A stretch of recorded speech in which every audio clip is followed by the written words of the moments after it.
the apostles or the early fathers ever writing about, the apostolic fathers writing to the churches, tomorrow is the Easter, and in all our churches we should gather at certain hours and do this and this.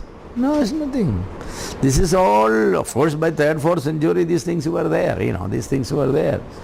But it became a controversy early enough. It became a controversy because it's important. I think it's important what they need to be celebrated, especially when we don't have celebration. In Asia Minor, the celebrations went by the date and not by the day. But the other group, headed by Rome, celebrated Easter by the exact day. Friday, Saturday, Sunday. Good Friday, Saturday, and Sunday. Sunday is the Easter. But all the Eastern churches, the Asia Minor churches, they did not accept that. Yes. Victor, the Bishop of Rome, wanted to bring uniformity in the Catholic Church about concerning this. He wanted a uniformity to be brought in, so he sought to enforce uniformity by breaking of communication with dissenting churches, said that the church at Rome and all the churches with it shall not have any fellowship with any church that celebrate, Easter by the date and not by the day. Well, when you are very influential man, you could say many things, but the thing is, the less influential people are sometimes, more adamant, and they are not going to, bow down before you because you are the Bishop of Rome.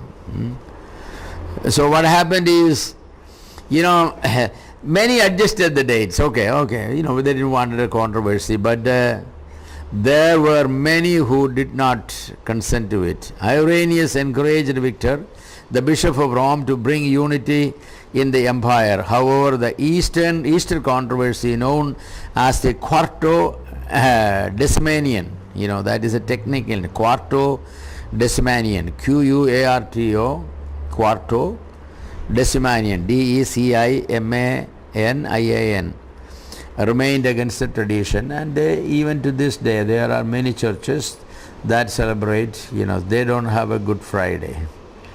They sometimes say that, the Good Tuesday, the Good Sunday, the Good Monday, the Good Saturday, Yeah, that's a good point, it's a good point.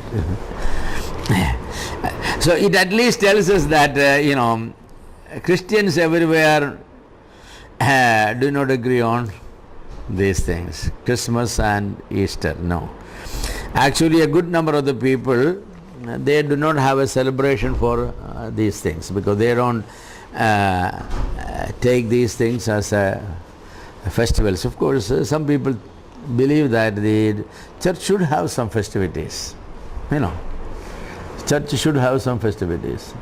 It's true, we just come every Sunday and break bread and all these things go, but the fact that we don't have a celebration, shouldn't we have a celebration?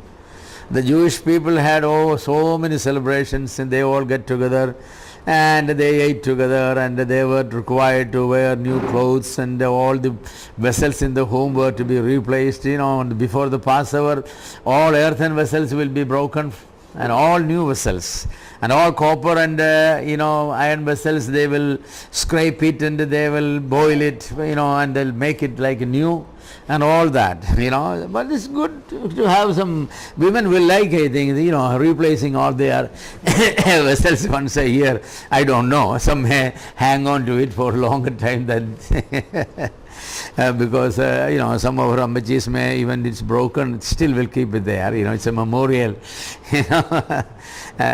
souvenir of something, yes, it's Are these dates is that actually the dates when Jesus died? And well, yes, we know that the Jewish Passover, we know Jesus celebrated the Jewish Passover. He celebrated it earlier. He did not celebrate on the exact day because he knew he was going to die on the Passover day. So he celebrated a day earlier. So we know that there is a Jewish Passover Jesus celebrated. So, you can take the calendar any 2000 years calendar you can take and look what day was that one. And interestingly, it was not a Thursday. Yes. You can go back, and I have referred, it is not a Thursday. Christ was not crucified on a Friday. According to the calendar. Because that year's calendar does not fall there. So the whole theory, falls then. But traditionally that is the day accepted by Christianity. So, when you have very strong tradition from the first century, the question is, you wanted to go back by the calendar or you want to go back by the tradition? I like to go back by the calendar, but when you go back by the calendar, those who believe in the tradition will come and take the calendar and tear it and throw it away, and then say, anathema, you go hell. That's what they will do, because tradition is so powerful, Tradition is so powerful. What about the birth of Jesus? The birth of Jesus is an adjustment,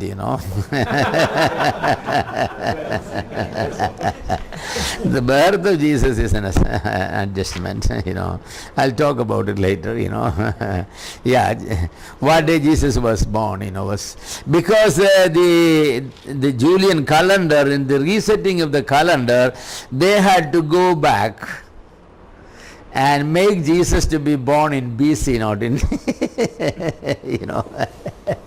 AD, because some of the kings were then, it will happen, they were never born. So, so they have made some adjustment. Of course, we all make some adjustments, don't we? So the important thing is, and not the date on which Christ was born, but the fact that Christ was born. That's what I want to say. The important thing is not the date on which Christ was crucified, but the fact that Christ was crucified. He was buried. He was in the belly of the earth, for 3 days and 3 nights, even as Jonah was in the belly of the fish, and then he rose again. They are the facts. Isn't that what we emphasize? Sabbath is always on a Saturday, right? Sabbath is not always on a Saturday. Let me say that. The word Sabbath simply means a high day for the Jew. The weekly Sabbath always on Saturday. The weekly Sabbath. But there were many other Sabbaths. Passover was a Sabbath. The Great Day of Atonement was a Sabbath. A Sabbath simply means a day in which they cannot work. It's a holy day. It can be used only for religious purposes. So that's why he said that Sabbath was a high Sabbath. Means that was not the regular Sabbath. That was one of these Jewish festival day, So, the Sabbath, every time we have the word Sabbath, don't immediately jump to the conclusion that, look, that's a Saturday. No, it's not a Saturday. There is a weekly Sabbath always on Saturday. Yes. But the other Sabbath could be any day. Any day. Yes. If Jesus was not crucified on Thursday or Friday, then what is the day? No, it cannot be Monday, Tuesday. It has to be a Wednesday. Or it has to be a Thursday. It must be Wednesday. Jesus may have, they say that according to the calendar, he must have been crucified. Let me see, Wednesday by 6 o'clock he was taken out, and his body maybe in the evening by 6. The daytime was over the night, so whole Wednesday night, then Thursday night and Friday night. For the Jewish people, the day begins 6 p.m. on the day. So Friday 6 p.m. is there. So Saturday 6 p.m. is their next day. So Jesus actually was buried sometime, after 6 p.m. So that Wednesday day doesn't count. So 6 p.m.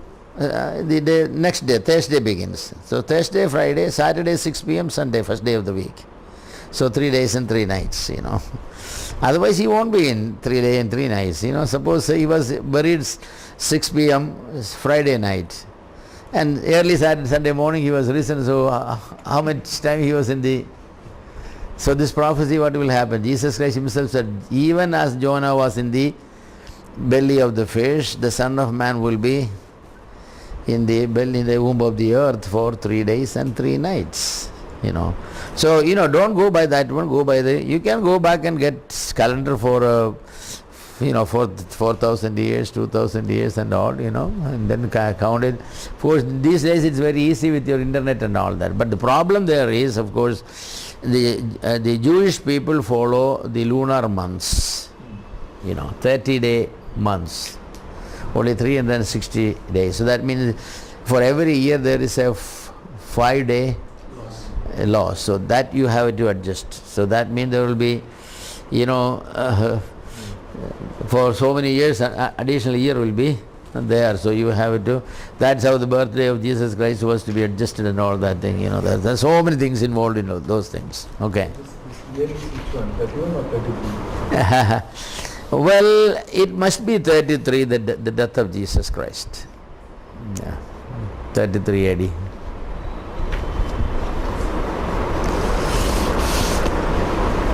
From Daniel's prophecy, Sir Robert Anderson, I think he is the first one to come up first. Graham Scroggie also has done a good work on it. They have come up on the exact day of the crucifixion of Jesus Christ, because Daniel prophesied, from the day the commandment for rebuilding of Jerusalem will go, 69 weeks. 69 into 7, 1 week is 7 years.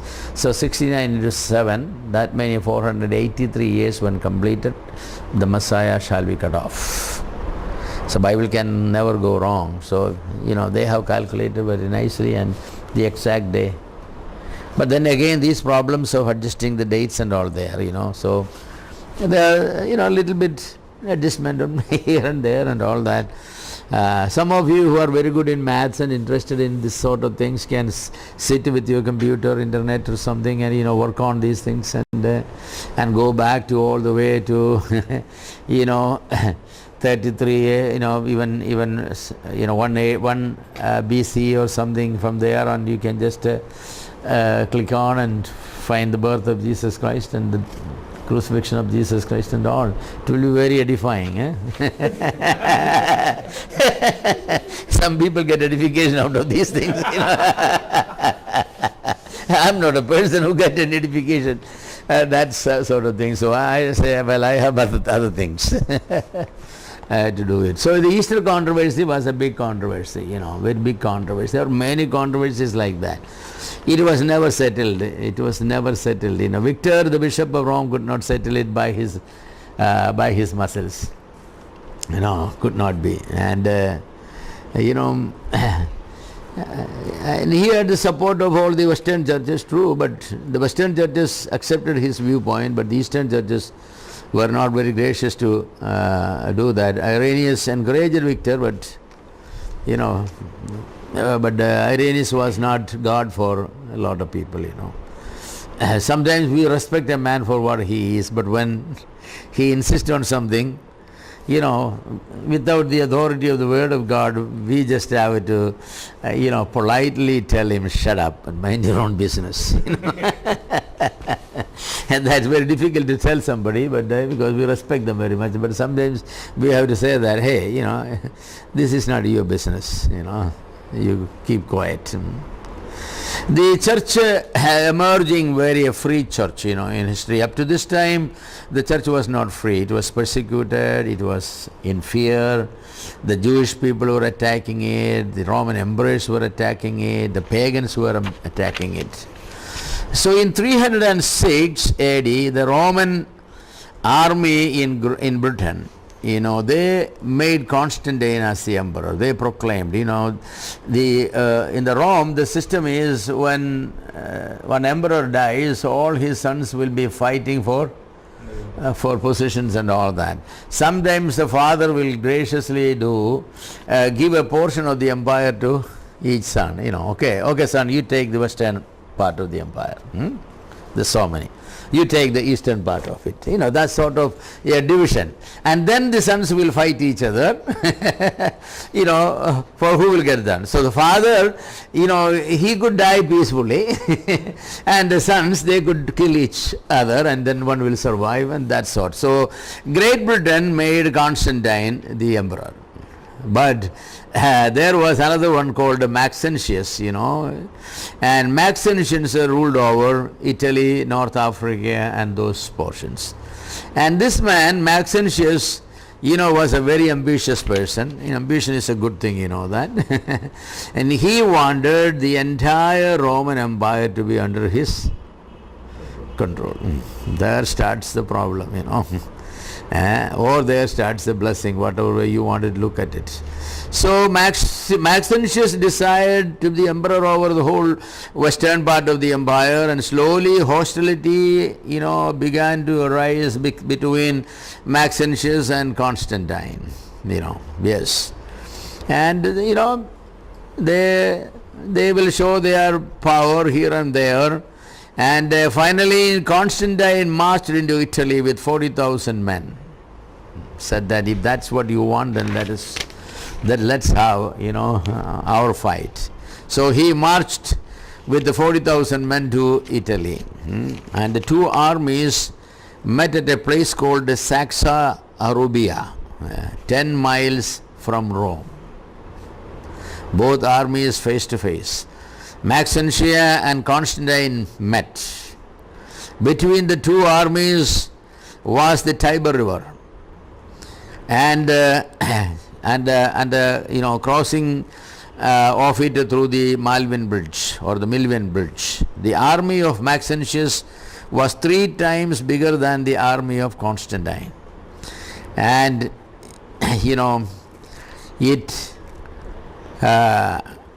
Maxentius had the benefit of having the Praetorian Guard. You know who the Praetorian Guard? The Praetorian Guard were the black cats like in India, and the most prestigious part of the army. They are very able men, and they were to guard the Caesar and all that. They were so Maxentius had the Praetorian Guard, and so in another sense, by number and by quality, he had the advantage. And Constantine found himself in a very dangerous, vulnerable position, Yes, he definitely felt he needed the help of God if he is to win the battle. Humanly speaking, he could not. And he was a worshipper of Mithra, the sun god. And Mithra was really a Persian god, the sun god, and said to be the champion of truth and justice. So Mithra at this point, or the Mithraism, the religion, had many followers in Rome. So people were more on the side of Constantine, because Constantine was worshipping the god of the people. So there is a particular, the soldiers were more with Maxentius, but the people were more with what the people will do. Maybe they will pay the tax, pray to Mithra. So that was and interestingly, Mithra was the god of the soldiers also. So the god of the soldiers with the Constantine, but the soldiers with Maxentia, and the people also. It's very interesting, So Constantine found himself in a very, very difficult place. So on the evening between the battle, the story is that Constantine saw a cross above the sun as the sun was setting in the west. And in letters of light, the cross bore the words, Hoc signo vinces. Hoc signo vinces. H-O-C, hoc signo, S-I-G-N-O, vinces. By this sign you win. That's what it means. In this sign you conquer. So it was a cross over the sun, the setting sun, a cross. And the message was given to Constantine, you win the battle with this cross, with this sign. So the next day is October 28, 312. The battle was joined. It was a furious battle. The Praetorian guards fought like lions. They never gave ground to Constantine's army, but their ranks were falling down.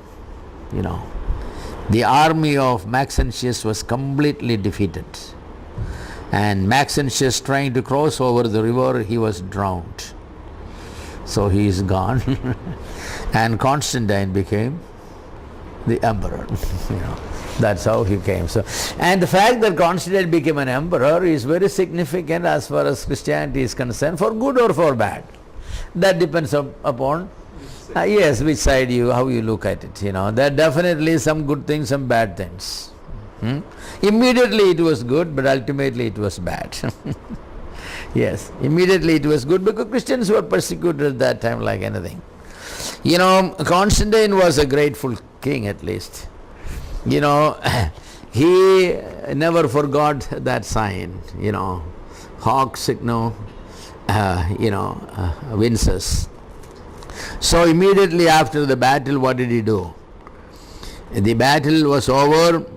The battle of the Milvian Bridge was one of the greatest decisive battle in the history of all the world, because it made Constantine master of the entire, the Roman Empire. And Constantine felt he had won the battle because he had received help from God of the Christians. That's what he said. He became a Christian, for name's sake at least. He who had been the worshipper of the sun god Mitra now embraced the religion of the true Son of God. Not the S-U-N, but the S-O-N, yes, the Son of God, who was the true light into the world. So that battle was very, very interesting, There was no way Constantine could win that battle humanly speaking, because he had fewer armies. His army soldiers were not the best soldiers. And morally also he was defeated, because he knew he was in turmoil, So that's when he saw this vision and all. So he immediately felt that the God of the Christians helped him. Now the interesting thing is, did he actually see a vision or he made up it later?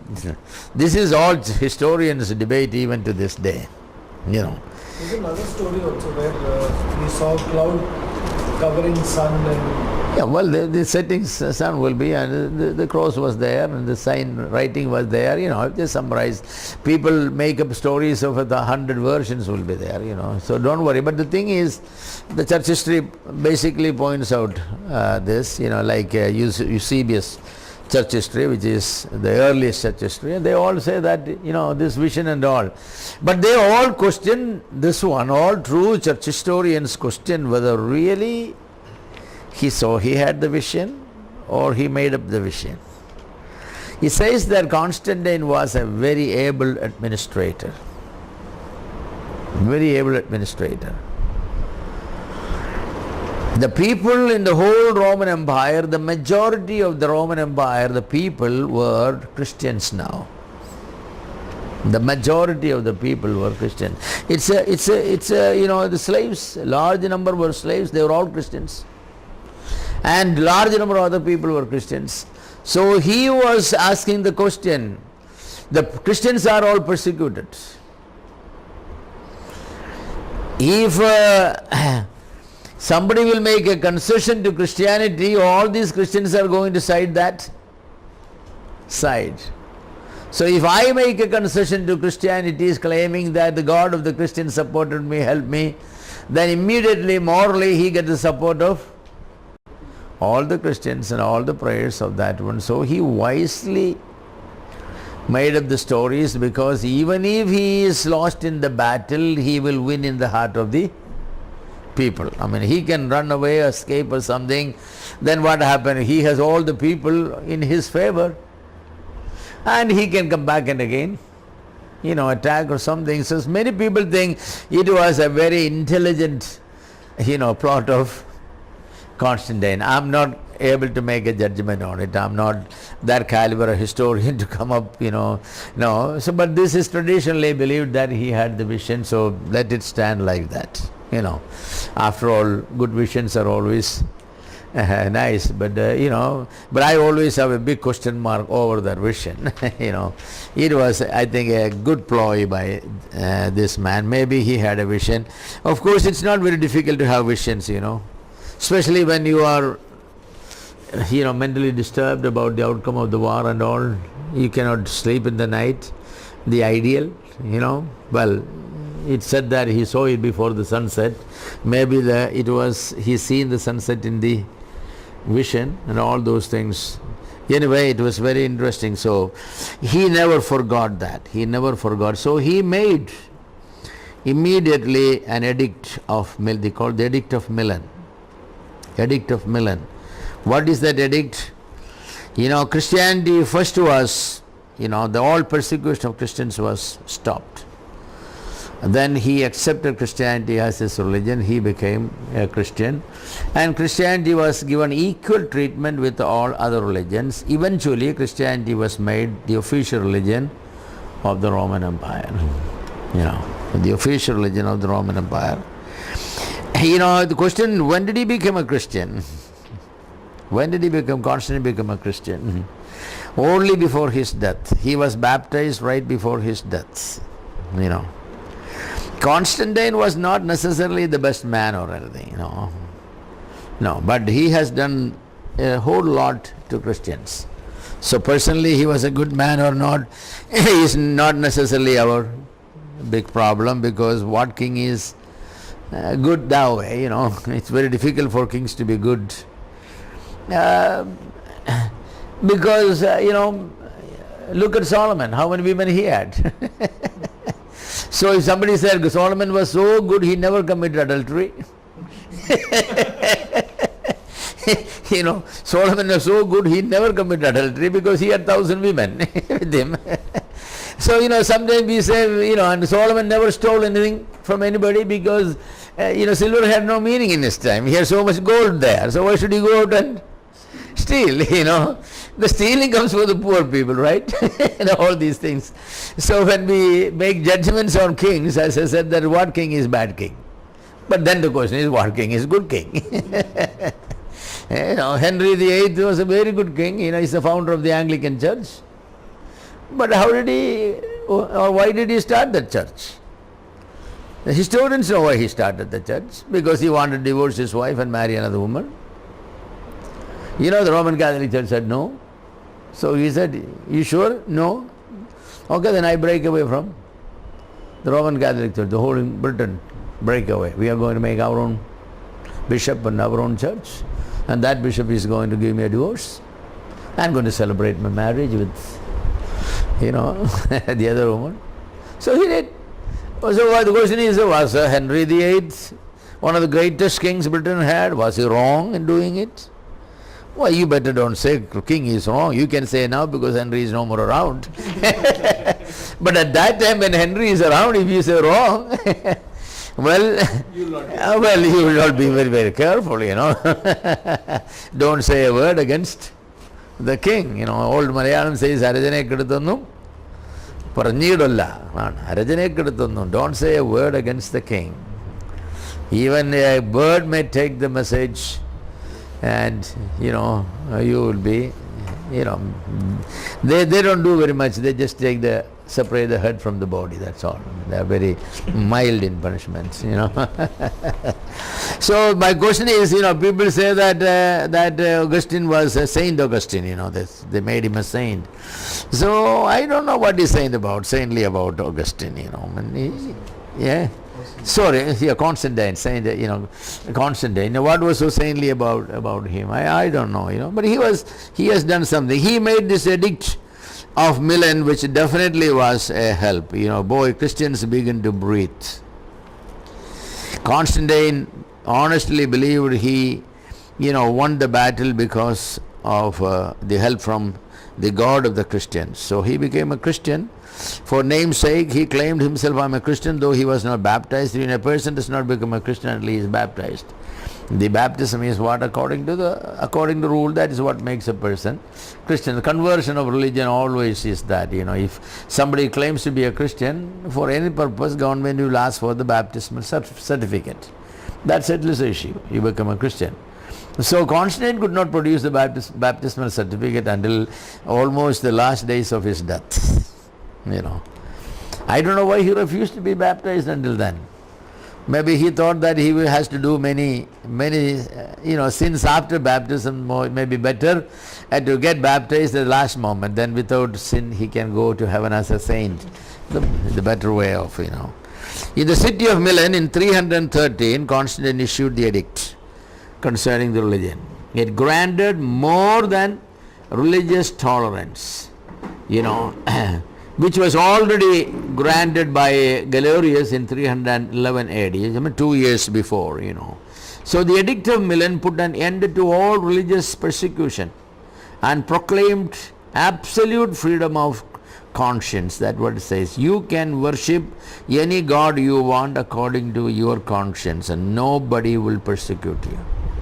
What a relief that will be. It placed Christianity upon